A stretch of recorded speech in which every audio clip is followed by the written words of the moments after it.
Hey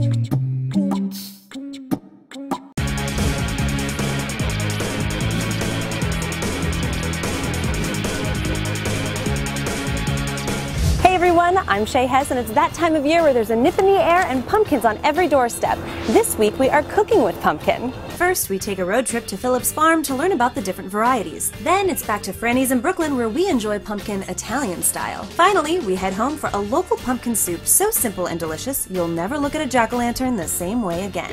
So let's hit the road. Our first stop is Phillips Farm, located in Milford, New Jersey.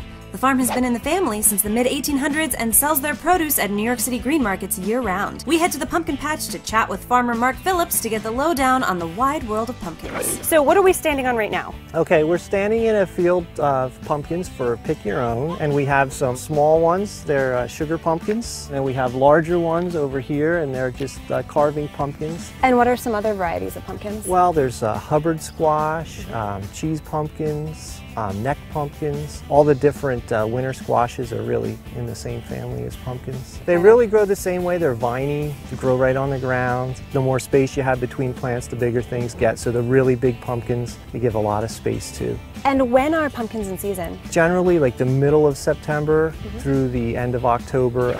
If I take one of these pumpkins home, how long will it last me? Well, if it's in good shape and it doesn't have any bad spots on it, it could last about a month. Just sitting at room temperature. Oh, a long time. A long time. So it can be ornamental, and then you can cook it. Right. So what constitutes a good pumpkin when I'm out in the patch? I think if it's heavy, that's heavy. For the size, like dense, that's what you want. Nothing. This is heavy for how little this is. Nothing light. And I would say a good orange color. A good orange color. Yeah, like see this one has a little green on, so it's not completely ripe like this one is. Okay. Whatever the final color is going to be, whether it's a Hubbard squash or an orange pumpkin, you want that color. Right. Now if I let this sit on my counter, it'll ripen up like a tomato does. What's the difference between picking up a pumpkin at my local supermarket and coming here and picking it myself? Well, I mean, if you're concerned about where it comes from, where you go to your local supermarket, you never know where it was grown. I mean, if you get it from the farm, you know exactly where it's grown, and you can't get it any fresher than really picking it that day and taking it home. Next stop is Franny's, a pioneering farm-to-table Brooklyn restaurant focusing on seasonal dishes. Chef John Adler keeps the menu both local and innovative, and he's here to show us that you don't have to be a seasoned chef to become a pumpkin pro. Pumpkin can seem a little bit intimidating. Yeah, definitely. Should I be worried about all of these pumpkins we have here? There's no need to worry about pumpkin, period. I think that it's a really accessible ingredient because its flavor is very sort of friendly. It's sweet. It roasts well. Here's a cheese pumpkin, really great for roasting, also great for pies or purees. This is a straight up sugar pumpkin, so pumpkin pie, there you go. This is an orange Hubbard squash. I really like turning these into soup. I think that they have a really nice texture. Today we're going to be making a crostino of pumpkin, toasted almonds, and sage with a little bit of ricotta cheese. It's a really nice way to sort of welcome the pumpkin season to the restaurant. We have raw orange Hokkaido squash, peeled and chopped up. So I just add a little bit of olive oil. I'm just gonna saute the squash here. So now my squash is starting to take on a tiny bit of color. And what I'm gonna do is add 1 clove of chopped garlic. One of the wonderful things about cooking pumpkin is how well it goes with what the French call beurre noisette, or brown butter. Brown butter is when the milk solids in the butter go brown. It has this really beautiful quality and sort of character with pumpkin, where it almost tastes as if the pumpkin and the brown butter had been missing each other, and they're back together. Pumpkin and brown butter is about as wonderful as it gets. So the finishing touch is sage. Oh my God, that smells so good. It's now cooled down to room temperature. For 3 small pieces of toast, you're looking at about 4 spoonfuls of squash. So put them right into the mixing bowl, and then what I have here is just almonds that I've toasted and chopped. Squeeze in my lemons, and then just a little bit more salt, a few cracks of black pepper, just a little bit more olive oil. And what we have here is Salvatore Brooklyn ricotta. Oh, that's my favorite ricotta. Which is my favorite. I could just sit and eat that with a spoon. I have.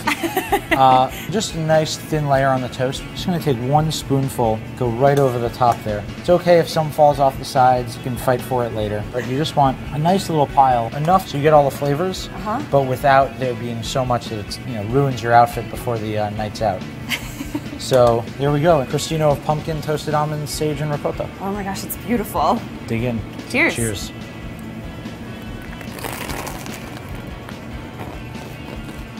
Oh my God, that is so good. So as we can see, pumpkins aren't just for carving. Now this warty looking Hubbard squash here may not make a very good jack-o'-lantern, but it's gonna make one heck of a pumpkin soup. Here's what you need to do to prepare the squash. Start by cutting it in half. Scoop out the seeds and the stringiness, and that's a technical term.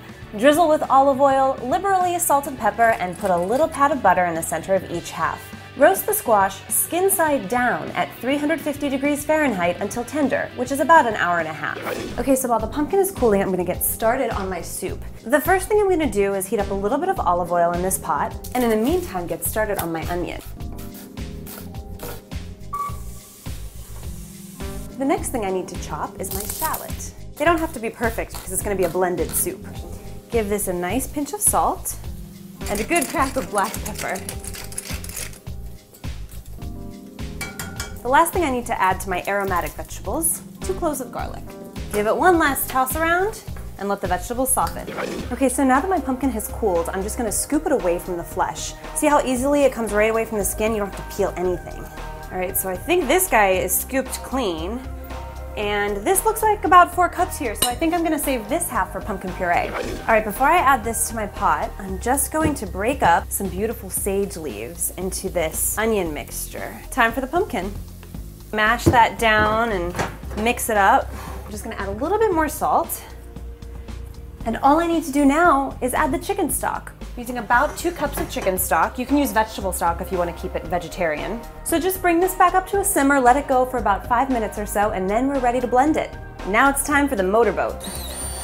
This makes pureed soups really easy, but if you don't have one, just use your blender. So now that my soup is pureed, I need my finishing touch. 2 tablespoons of creme fraiche. Now if you don't have creme fraiche and you have some sour cream on hand, you can absolutely use sour cream for this. Stir that in and it's gonna give it just a luscious creaminess and a little bit of tang. All right, that should be perfect. And I think all pureed soup looks and tastes better with a dollop of creme fraiche and a sprinkling of fresh chives. So you see, just because it's Halloween doesn't mean pumpkins have to be scary. For this recipe and more, visit hungryyinbrooklyn.com. Stay hungry and see you next week. This is scary good.